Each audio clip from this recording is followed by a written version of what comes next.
तुकाराम. असू द्या, काही नाही. वीतराग भय क्रोधा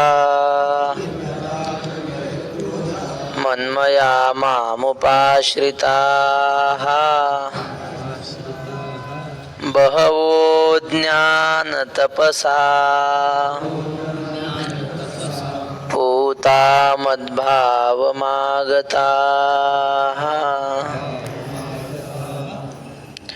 मागच्या श्लोकांमध्ये मी अवतार कुणासाठी घेतो, काय करतो ते सांगितलं. साधूंच्या रक्षणासाठी, दुष्टांच्या संहारासाठी मी अवतार घेतो.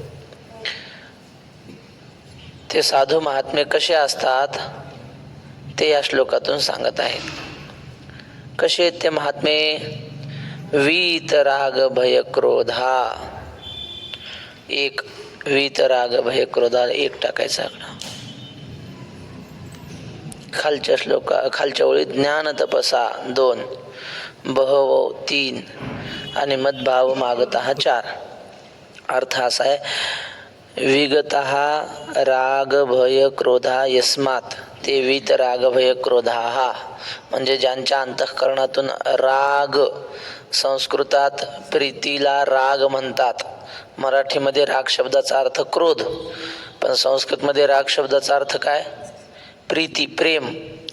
तर त्यांच्या अंतःकरणातलं प्रीती निघून गेलेली असते, भय म्हणजे भीती निघून गेलेली असते, क्रोध म्हणजे आपल्या भाषेत राग त्यांचा निघून गेलेला असतो. मन्मयाः म्हणजे भगवद्रूप झालेले असतात, मद्रूप झालेले असतात. माम उपाश्रिताः आणि त्या भगवंताचीच ते उपासना करतात. आणखी कसे ते ज्ञान तपसा पूता, ज्ञानरूपी तपाने पवित्र झालेले असतात. आणि बहवः मद्भाव मागताः अशा प्रकारचे खूप महात्मे माझ्या स्वरूपामध्ये एकरूप झालेले आहेत, असा श्लोकाचा अर्थ आहे. आता ज्ञानोबा काय म्हणतात ते पाहू. एरवी परापर न शोचिती, जे कामना शून्य होती, वाटा केवेळी न वचते क्रोधाची या. हे संत महात्मे परापर न शोचिती म्हणजे आपल्याविषयी परक्याविषयी शोक करत नाहीत. आपलं कसं असतं, आपल्या जवळचं कोणी गेलं की आपल्याला वाईट वाटतं, दुःख वाटतं. आणि पेपरला बातमी येते अमुक ठिकाणी ॲक्सिडेंट झाला, 50 माणसं जागेवर गेले.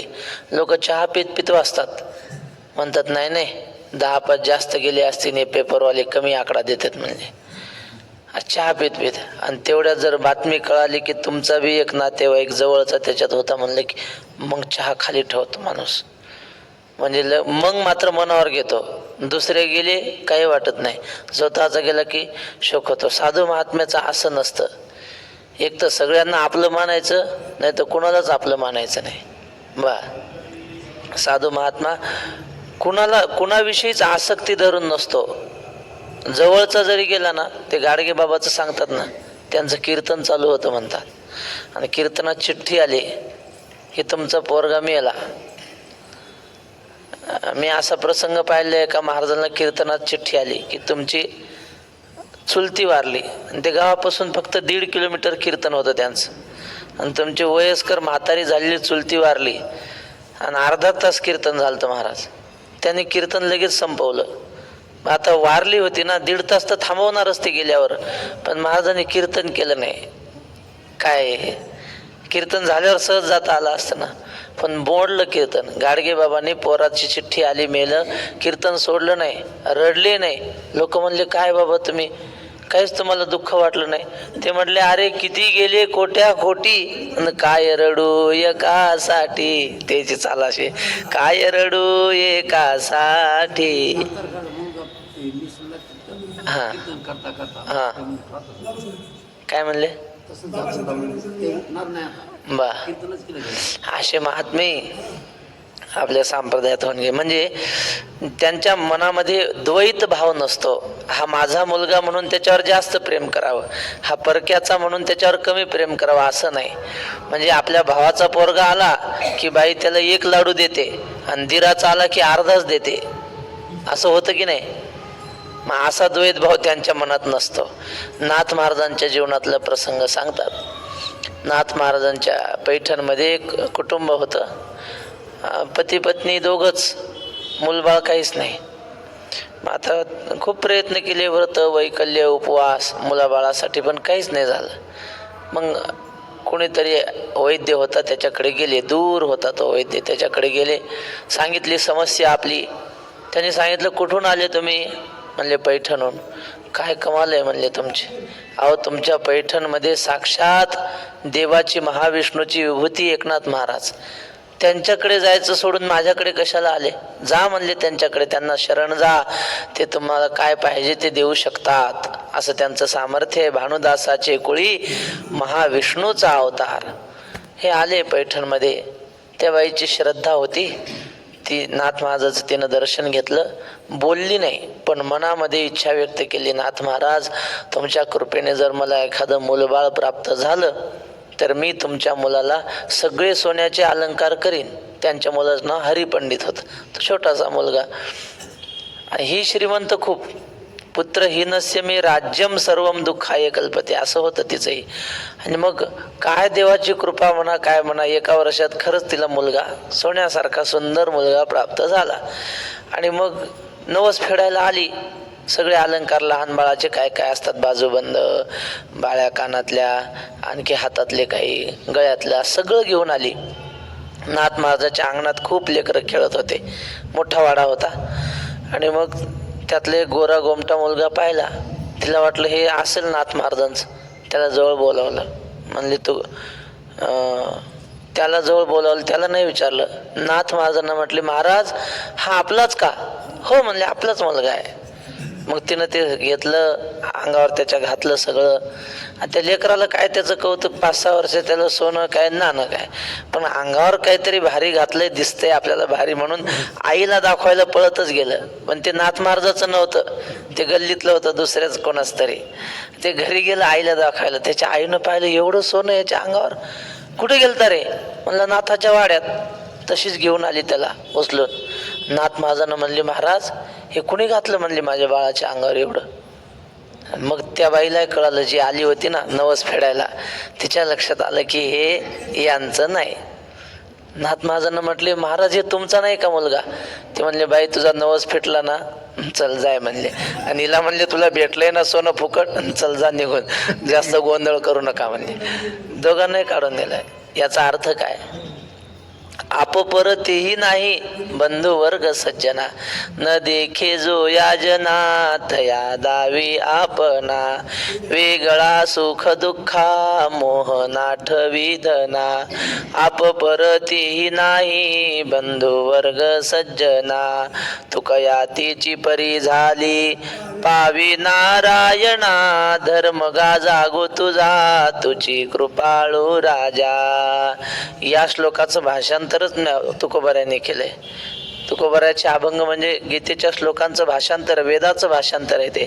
तेव्हा साधू संतांच्या ठिकाणी हा माझा हा परका नसतो. दया करणे जे पुत्रासी तेची दासा आणि दासी, तोची साधू ओळखावा देवते तेची जाणावा. ही आता जी नाथ महाराजांची कथा मी सांगितली ती वैकुंठवासी वक्ते बाबांनी सांगितले होते, मी त्याच्या आधी कधी ऐकली नव्हती.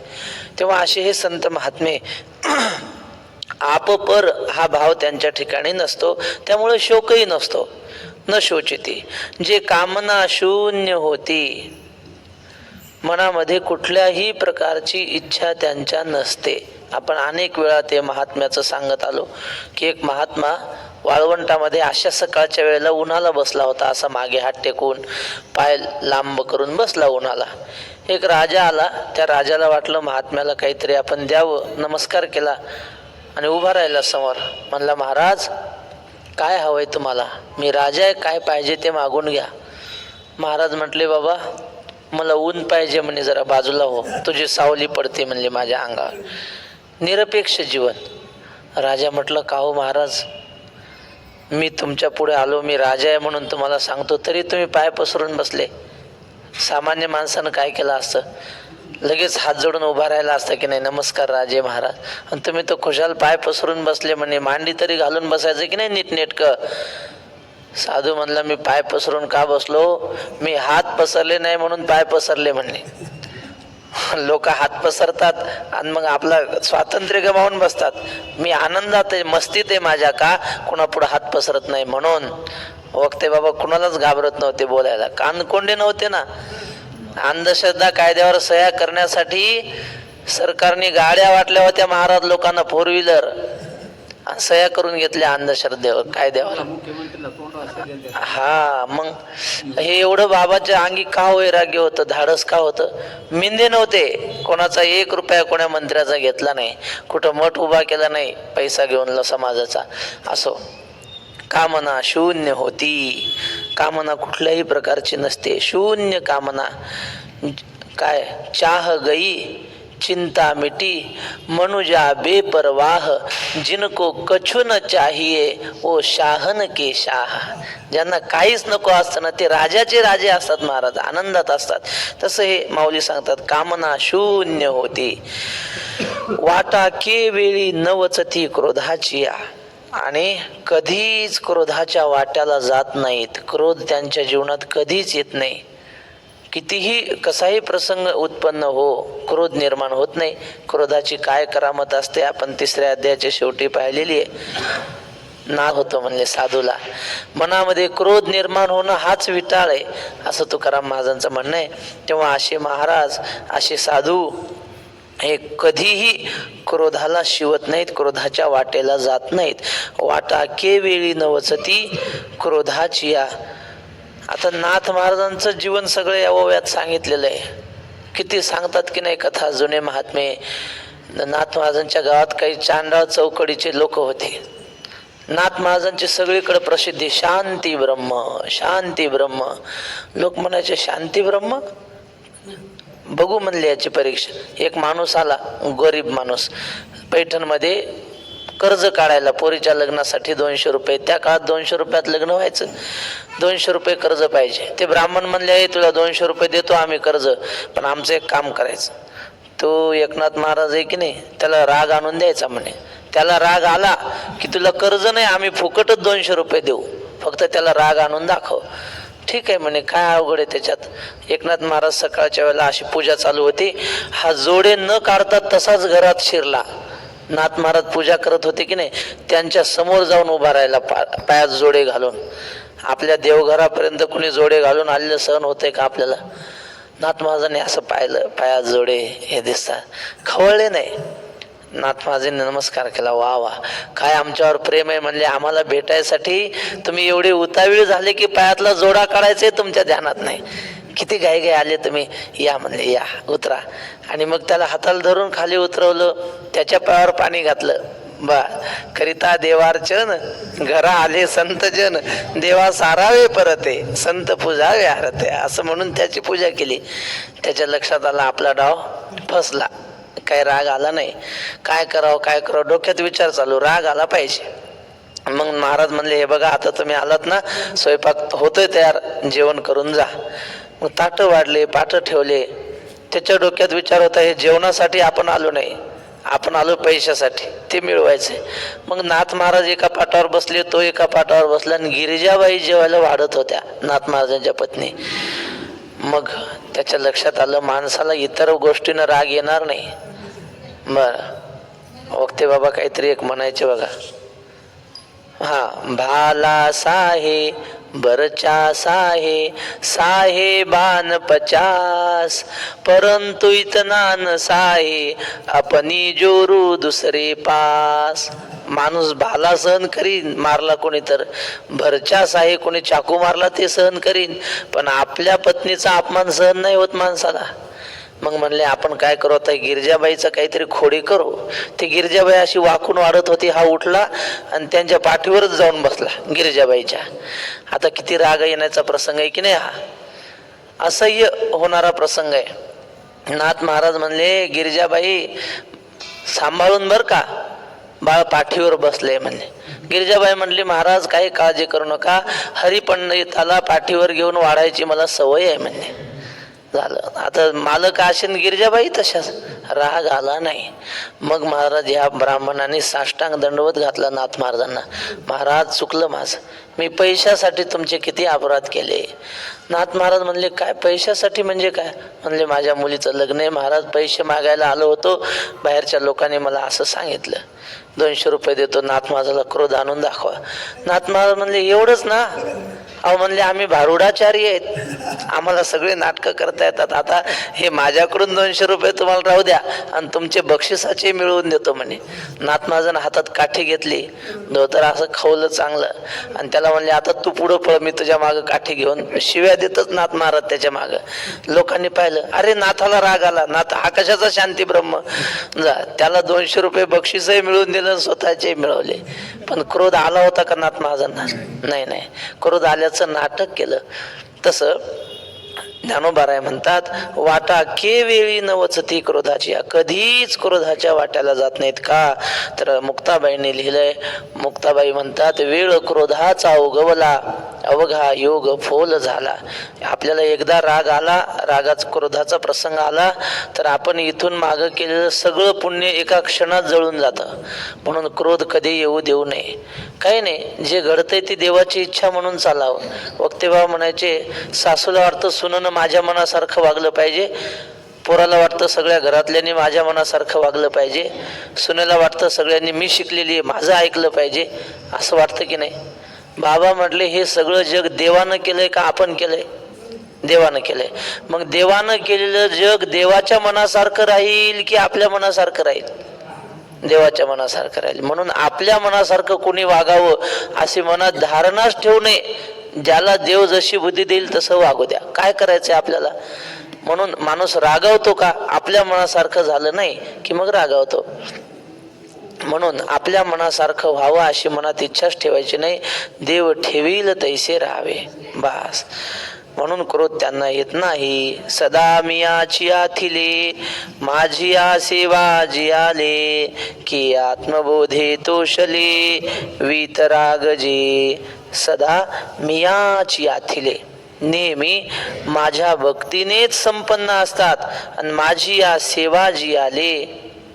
भगवंताच्या सेवेने ज्यांचं जीवन परिपूर्ण झालेलं असतं त्यांच्या जीवनाचा आधार ते कशावर जगतात? अन्नावर नाही, भगवंताच्या भक्तीवर जगतात, भगवंताच्या सेवेवर जगतात. एक महाराज होते आणि ते गुफेत राहायचे बरं का, काही खात नव्हते. 7 दिवसातून एकदाच गुफेच्या बाहेर यायचं आणि एक पेलाभर दूध प्यायचं फक्त. हे भक्त लोक यायचे दर्शनाला. दर गुरुवारी महाराज गुफेतून बाहेर आले की 1 तासभर बाहेर थांबायचे, लोकांनी दर्शन घ्यायचे आणि एक पेलाभर दूध कोणीतरी आणायचं, गावरान गायचं, तेवढं दूध घ्यायचं. पुन्हा 7 दिवस आत गेले की बाहेर नाही. एका पेल्यावर 7 दिवस जगायचे ते. लोकांना वाटायचं काय आश्चर्य आहे. त्यामुळं खूप गर्दी दर्शनाला. आणि मग एका दिवशी असा प्रसंग आला की नेमकं गावात गुरुवारच्या दिवशी काहीतरी लग्न सोहळा म्हणा, काही महत्वाचा कार्यक्रम, यात्रा होती आणि त्या कार्यक्रमामुळं महाराजाकडे कोणी आलंच नाही दर्शनाला. महाराज गुफेच्या बाहेर आले तर पाहिलं तर कोणीच नाही बाहेर. आणि मग मात्र प्रचंड दुःख झालं महाराजांना. महाराजांनी देहच सोडला, म्हणजे मेले महाराज. का? दर्शनाला कोणीच आलं नाही म्हणून. मग महाराज कशावर जगत होते? हे दुधावर जगत नव्हते, या मान्यतेवर जगत होते. लोक आपल्याला कोणी मान दिला ना, माणसाला आतून प्रसन्न होतो माणूस कोणी पाया पडलं की. तसे या लोकांच्या मान्यतेवर महाराज जिवंत होते, दुधावर राहत नव्हते. ते उत्साह आतून यायचा ना लोक पाया पडले की. आणि ज्या दिवशी लोकांनी मानलं नाही त्या दिवशी देह सोडला. म्हणजे त्यांच्या जीवनाचा आधार काय होता? कीर्ती, मान हा त्यांच्या जीवनाचा आधार. तसा भक्ताच्या जीवनाचा आधार काय असतो? भगवंताची सेवा हा त्यांच्या जीवनाचा आधार. ज्या दिवशी देवाची सेवा घडली नाही त्या दिवशी ते देह ठेवायला तयार असतात. देवा आमचे वैकुंठवासी वैद्य बाबा होते. आयुष्यात एकही वारी कधी चुकली नाही, आषाढी वारी. आणि शेवटी आजारी पडले, वारीला येऊ शकले नाही तर देह सोडला. बस, आता जगण्यात काय अर्थ आहे?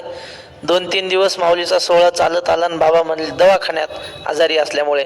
ते म्हटले ठीक आहे, आपण माऊलीच्या वारीला जाऊ शकत नाही ना, मग जगायचं नाही. श्री गुरु वाघ महाराज आषाढी एकादशी आली, डॉक्टरने सांगितलं तुम्हाला उपवास धरता येणार नाही, भाकरी खावी लागेल. ते म्हटले मग जगून काय उपयोग, दशमीलाच देह सोडला महाराज. एकादशी जर आपली होत नसेल तर आपल्या जगण्यात अर्थ नाही. म्हणून आषाढ शुद्ध दशमीच्या दिवशी बाबूराव महाराज वाघ यांनी देह सोडला. याचा अर्थ भगवंतावरची श्रद्धा, भगवंताची सेवा हे त्यांच्या जीवनाचा आधार असतो. माझी या सेवा जी आले, माझ्या सेवेने जे जिवंत असतात की आत्मबोधे तोषले वीतरागजे, ते आपल्या आत्मबोधाने संतुष्ट असतात. ज्ञानरूपी बोध प्राप्त झाल्यामुळे त्यांना दुसरं काही नको असतं. आत्मबोधे तोषले आणि वीतरागजे, वीत म्हणजे निघून गेलेला आहे, विगतहा रागहा म्हणजे प्रेम, प्रीती निघून गेली आहे. माणसाला प्रीती कोणाकोणाविषयी असते?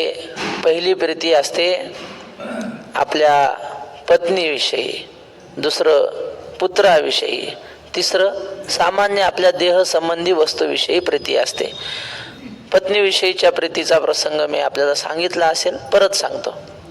एक नवीन विवाह झालेला माणूस आणि शेतकरी शेतात दिवसभर काम केलं, संध्याकाळी घरी आला आणि आईला म्हटलं आई लवकर जेवायला वाढ, मला भूक लागली.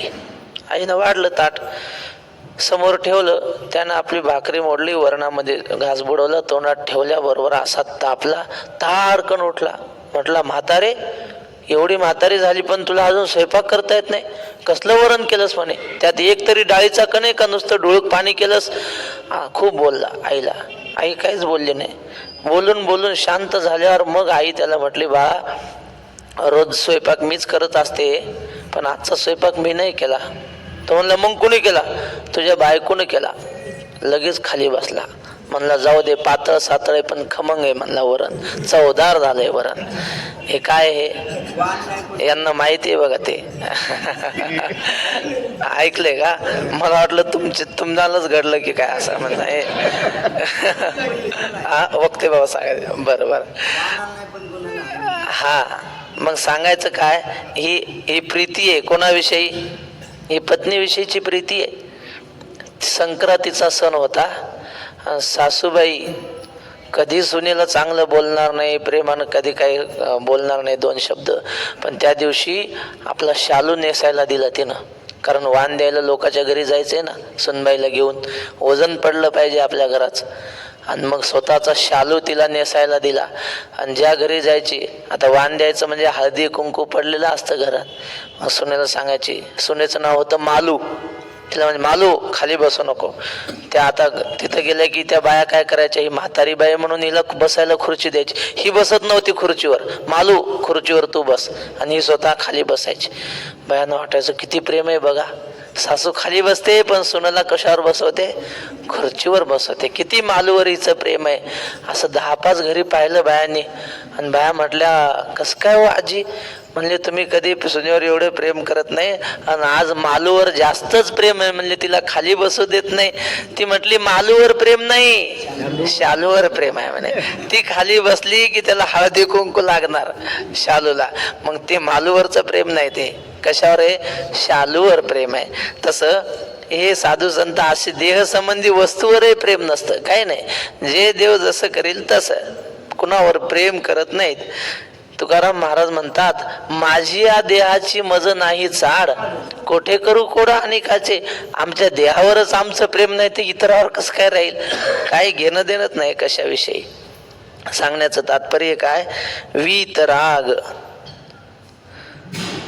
कुठं गेले किती का? हा वीतराग जे 61. जे तपो तेजाची या राशी की एकायतन ज्ञानासी, जे पवित्रता तीर्थांशी तीर्थरूप. त्यांचं जीवन परिपूर्ण भरलेलं असतं. कशाने? तपाने, तेजाने. आणखी तेज या शब्दाचा अर्थ धृती, धैर्य असा पण होता. तपाने त्यांचं जीवन परिपूर्ण असतं. सत्यवादाचं तप करतात महात्मे. कायिक, वाचिक, मानसिक अशी तप अनेक प्रकारची आहेत. पण सगळ्यात महत्वाचं आपल्याला करण्या येण्यासारखं तप म्हणजे सत्य बोलण्याचं तप आहे. ज्ञानेश्वर महाराजांना लोक म्हणायचे, माऊली अहो आम्ही कविता करायला बसतो नाही असं नाही, पण आम्हाला एक काव्य करायला कितीतरी दिवस लागतात आणि ते कुणी वाचतही नाही, वाचूही वाटत नाही. सामान्य माणसाचं काव्य म्हणजे काय असतं, त्याला रस नसतो. महाराज वक्ते बाबा सांगायचे, एक ब्राह्मण आपल्या पोराला घेऊन ऊस चोरायला गेला ऊसाच्या शेतकऱ्याच्या शेतात, आणि मग पोराला धरलं मधी, चांगले चांगले काळे मोड म्हणे ऊस आणि चांगले टपोरे असे, आणि स्वतः दोऱ्यावर उभा राहिला बांधावर. कशासाठी? हा, असं राहायचं असतं की नाही बांधावर उभा, सांगायला माणूस आलेला.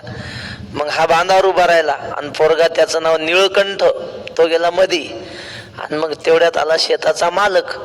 मग ह्याने श्लोक म्हणला बांधावर उभं राहून, पोराला हाक मारून सांगितलं ते ह्याला कळेल पोरगामध्ये.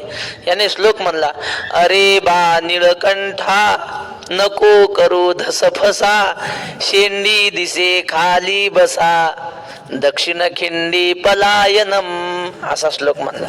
अर्थ समजला का तुम्हाला? श्लोकातून सांगितलं, अरे बा निळकंठा म्हणजे अरे निळकंठा नको करू धसफसा, म्हणजे जास्त आवाज येऊ देऊ नको पाल्या पाचोळ्याचा. मग उभा राहू नको, उभं राहिलं की तुझी शेंडी दिसून राहिली, शेंडी दिसे खाली बसा, दक्षिण खिंडी पलायन म्हणजे आता इकडे येऊ नको उत्तरेला, तिकडून तिकडं दक्षिण खिंडीतून पळून जा, इकडून मालक आलेला आहे. हे काव्य आहे की नाही? हे काव्य आहे, पण यात काय अध्यात्म आहे काय? काही अध्यात्म नाही. हे असं इतर लोक काव्य करतात, पण त्या काव्याला काही अध्यात्म नाही, काही अर्थ नाही. पण माऊली, तुम्ही जे काव्य करता, तुम्ही म्हणता की रिकामे तोंड करू गेले बडबड, की गीता ऐसे कोडा तुडले. एवढी सुंदर ज्ञानेश्वरी कशी काय होती तुमच्याकडून? सहज होती. पुन्हा माऊली म्हटले, त्याचं कारण असे, माझी या सत्यवादाचे तप, वाचा केले बहुत कल्प, तया फळाचे हे महाद्वीप पातलो प्रभू. मागच्या करोडो जन्मात मी सत्य बोलण्याचं तप केलंय, म्हणून हे सगळं सहज होतंय. म्हणून वक्ते बाबा म्हणायचे, जुन्या काळात काही म्हाताऱ्या बाया असायच्या, कधी खोटं बोलल्या नाही जीवनात. मग एखादी बाई, तिला मुलबाळ होत नसेल, या म्हातारीला तिनं सांगितलं, म्हातारी म्हणे, जा होईल तुला पोरग, आणि खरंच व्हायचं महाराज. का? वाणीचं तप झालेलं असायचं ना. जे खरं बोलतो ना त्याच्या वाणीचं तप होतं. सांगतात 12 वर्ष जर एखादा माणूस खोटं बोलला नाही तर तो म्हणेल तसं होत असतं. म्हणून अशा प्रकारच्या तपो तेजाची या राशी साधूच्या जीवनामध्ये असतात. तेज म्हणजे परमार्थिक निश्चय त्याचा दृढ असतो. निश्चयाचे बळ तुका म्हणे तेची फळ, देह जावो अथवा राहो पांडुरंगी दृढ भावो. अशा दृढ भावामध्ये ते असतात, म्हणून त्यांना तेज म्हणतात. तेज असा अर्थ घ्या, किंवा जे परमार्थ करून तेजपुंज झालेले असतात, अग्नीसारखं तेज ज्यांच्या चेहऱ्यावर आपल्याला पाहायला मिळतं, असं म्हणा. तपो तेजाची या राशी की एकायतन ज्ञानासी, ज्ञानाचं एकमेव राहण्याचं घर म्हणजे हे संत महात्मे, यांच्याकडे ज्ञान राहतं. जे पवित्रता तीर्थांशी तीर्थरूप, आणि पावित्र्याच्या बाबतीत ते किती पवित्र असतात. तीर्थ त्यांच्याच ठिकाणी येतात पवित्र होण्यासाठी. तीर्थे तया ठाया येते पुनीत व्हावया, पर्व काळ पाया तळी वसे वैष्णवा. आपल्याला काय वाटतं? सगळे तीर्थ माध्यान्ह काळी येतात. कुठं? कशासाठी? चंद्रभागेच्या स्नानासाठी. बरोबर की नाही? सगळे तीर्थ येतात. पण तसं लिहिलंय का तिथं? सगळे तीर्थ येतात पुंडलिका जवळी, पुंडलिकाचे दर्शन घ्यायला येतात सगळे तीर्थ. आणि काय होतं त्याने? ह्या तीर्थामध्ये जे पापी लोक स्नान करतात, त्या पापी लोकांचं पाप या तीर्थांना लागतं की नाही? आपण गेलो गंगेत डुबकी मारली, गंगा पापम, गंगा आपलं पाप नष्ट करते. मग ते पाप नष्ट करते म्हणजे ती घेते अंगावर आपलं पाप. मग तिच्या अंगावर झालेलं पाप ती कुठं जाऊन फेडते? संताच्या पायाजवळ जाऊन. तीर्थी कुर्वंती तीर्थानी, असे पवित्र होतात. म्हणजे तीर्थांना पवित्र करणारे हे कथा अनेक आहेत, पण आपल्याला सांगायला वेळ नाही. ते कुक्कुट स्वामीच्या आश्रमामध्ये पुंडलिकराय गेले, त्या 3 गंगा आल्या. त्यांना पवित्र केलं. कुक्कुट स्वामींनी रोज त्या यायच्या, सेवा करायच्या. असं तीर्थांना पवित्र करणारे हे संत महात्मे सकळ ही तीर्थे निवृत्तीचे पायी, तेथे बुडी देई माझ्या मना. या सगळ्या तीर्थांना पवित्र करणारे तीर्थरूप आहेत. ते मद्भावा सहजे आले, मी तेची ते होऊन ठेले, जे मजतया उरले पदर नाही. असे जे असतात ते माझ्या भावाला सहजच प्राप्त होतात. म्हणजे देवरूप होतात ते महात्मे. जरी वरून ते देहधारी दिसत असले तरी काय म्हणायचं, ते देहधारी असले तरी देहधारी नाहीत, ते साक्षात भगवंताचं रूप आहे. चालतं बोलतं ते चालते ज्ञानाचे बिंब, तयाचे अवयव ते सुखाचे कोंब, एर माणूस पण ते भांब लौकिक भागू. ते वर्तत दिसती देही, परी ते देही ना माझ्या ठाई, आणि मी तयांची या हृदयी समग्र असे ते असतात. याला म्हणतात ते मद्भावा सहजे आले, मी तेची ते होऊन ठेले. जसा मी आहे म्हणजे जसा देव आहे तसेच ते असतात. जे मज तया उरले पदर नाही, माझ्यात आणि त्यांच्यात काहीच आडपडदा राहिलेला नसतो. देव ते संत निमित्त त्या प्रतिमा. फक्त म्हणायला पांडुरंग विटेवर उभा आहे आणि हे वारी करतात एवढं म्हणायलाच प्रतिमेचा फरक आहे फक्त. बाकी ते आणि पांडुरंग वेगळे नाहीत. तुका म्हणे सांगू कीती, तोची भगवंताची मूर्ती. जो दिन दुबळ्याची सेवा करतो ना तो साक्षात देवच आहे. काल सहज एक दृष्टांत वाचला, पण मग आता हे लांबतंय आपलं.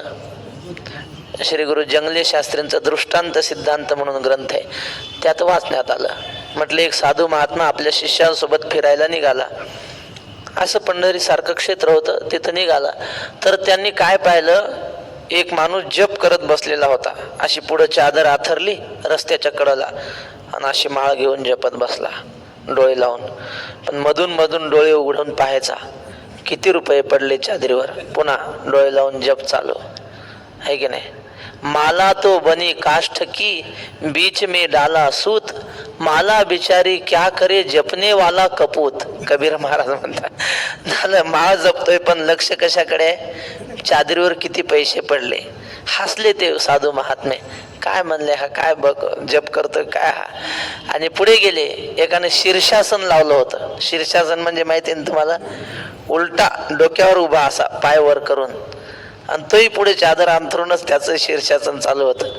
म्हणजे दिवसभर शीर्षासन करायचं कशासाठी, लोकांना पैसे टाकावं म्हणून. हसले ते साधू महात्मे. आणखी पुढे गेले ते एका ठिकाणी भागवत कथा चालू होती आणि महाराज असा मेकअप करून भागवताला बसले होते. भागवत कथा सुरू व्हायच्या आधी 1 तास मेकअप आरशा पुढे. असे आहेत महाराज लोक. त्यांच्या संग शेंटच्या बाटल्या. इथं पंढरपुरात एका साधूची 4 महिने प्रवचन ठेवली होती. कुठं ठेवली होती ते विचारू नका. आणि मग प्रवचन ठेवले आणि शेवटी पोर आता चातुर्मास संपला. ते महाराजांनी बॅग भरली, खोली साफ करायची म्हणून पोरं झाडायला गेले. त्याच्यात 10-15 पावडरचे डबे आणि पुन्हा फेरम लावली आणि अजून सगळंच हे मेकअपचं सामान महाराजाच्या खोलीत. आणि मग दुसऱ्या दिवशी त्या संस्थांनी ठरवलं की यांना पुन्हा प्रवचनाला बोलवायचं नाही, कारण हे महाराज नाहीत. हे मेकअप करणारे कुठं महाराज असतात. पावडर लावा आणि हे करा, आपल्या वारकऱ्यासाठी नाही. ते कशासाठी सांगितलं, असा मेकअप करून तो महाराज भागवत सांगायला बसलेला. काय बोलला अशी वरली ह्या रंगा बा. असे मेकअप करून त्या कथेला बसणारे महाराज पाहिले त्यांनी. आणि मग त्या कथेत काय पिक्चरचे गाणे काय विनोद काय, हे महाराजांना आश्चर्य वाटलं. अरे देवाची कथा आहे का पिक्चरचे गाणे म्हणायची जागा आहे. पाहिलं ते महाराजांनी, लक्षात आलं ढोंग आहे हे सगळं. आणि पुढे गेले. एक डॉक्टर पेशंटची सेवा करत होता. काही नाही अपेक्षा त्याला बिचाऱ्याला, त्या पेशंटनं रोग त्याचा जावा एवढीच त्याची अपेक्षा त्या डॉक्टरची. साधूने ते पाहिलं आणि साधूच्या डोळ्यात पाणी आलं. महाराज शिष्याने विचारलं, महाराज मागं तुम्ही हसले 2-3 जागेने, इथं रडायला लागले. ते महाराज म्हटले, बाबा हा खरा साधू आहे म्हणले. याच्या अंगावर जरी पोशाख साधूचा नसला तरी हा साधू आहे का? तुकाराम महाराजांनी सांगितलं, जे का रंजले गांजले त्यासी म्हणे जो आपुले, तोची साधू ओळखावा देव तेथेची जाणावा. असे जे असतात तुका म्हणे सांगू किती, तोची भगवंताची मूर्ती. या अभंगाचं शेवटचं चरण हेच आहे. असे जे असतात त्यांच्यात आणि माझ्यात काहीही फरक नसतो असं भगवंत सांगतात. सांगे पितळेची गंधी काळिक, जै फिटली होय निशेख, तै सुवर्ण काही आणिक जोडू जाई जे. पितळेची गंधी काळिक, काही काही असे कळस म्हणा वगैरे असतात असे की त्यात आतून पितळ असतं आणि वरून काही मुलामा सोन्याचा असतो. असे बरेच असतात की नाही अलंकार म्हणा, काय ते चोपदाराच्या काठ्या आतून साधा असतं, वरून चांदीचा मुलामा वगैरे दिलेला असतो. मग ते अलंकार ते जुनं झाली ती वस्तू किती मोडायला नेतात. मग काय होतं, ते तापवतात आणि त्यातलं पितळ तेवढं बाजूला जळून जातं म्हणा, निघतं. आणि मग काय राहतं, सोनं. मग आता ते राहिलेल्या सोन्याला सोनं करण्यासाठी त्याच्यात आणखी काही घालावं लागतं का? नाही नाही. पितळेची गंधी काळिक, जै फिटली होय निशेख. एकदा त्याच्यातलं पितळ निघून गेलं की त्या राहिलेल्या सोन्याला सोनं करावं लागत नाही, ते आहेच सोनं. त्यात काय आणखी घालून त्याला सोनं करायचंय. ते सुवर्ण काही आणिक जोडू जाईजे. त्याच्यातला तेवढा गंधी काळिक निघून गेली, त्याला कोणता धातू म्हणतात, हिणकस धातू, तो निघून गेला की तो सोनं आहेच. तैसे यमनियमी कडसले, जे तपोज्ञाने चोखाळले, मी तेची ते जाहले इथं संशयो कायसा. तसं यम म्हणजे मनाचा संयम, मन आवरणे, आणि नियम म्हणजे इंद्रियांचा संयम. ह्या दोन गोष्टी केल्यामुळं कडसले म्हणजे ते शुद्ध झाले, आणि तपोज्ञाने चोखाळले, तपाने आणि ज्ञानाने त्यांचं जीवन निर्मळ झालंय. निर्मळ कशाला म्हणतात? तुकाराम महाराज म्हणतात, माणसाच्या जीवनात मळ, कपड्याला मळ लागतो मातीचा, आहे की नाही. मग कपडे आपण साबणाने धुतले की मातीचा मळ निघून जातो. पण नाही, निर्मळ जीवन काय करील साबण. आतला मळ कोणता आहे? आतला मळ आहे ममतेचा. माझं घर उपजोनी संसारी, आपुला आपण वैरी, या देहाते म्हणे मी, पुत्र दारा धन माझे, परी काळाचे हे खाजे ऐसे नेणतू गेला. म्हणून न करी रे संग, राहे रे निश्चळ, लागो नेदी मळ ममतेचा. हा ममतेचा मळ साधू संतांनी धुवून टाकलेला असतो. म्हणून तपोज्ञाने चोखाळले म्हणजे निर्मळ झाले ते. मी तेची ते जाहले इथं संशयो कायसा. आणि ज्याच्या अंतःकरणातून ममतेचा मळ निघून गेला, अज्ञान गेलं, ते देवरूप होतात. यात काय संशय आहे असं महाराज सांगतात. राहिलेला विषय उद्या. पुंडलिक वरदा हरी विठ्ठल श्री ज्ञान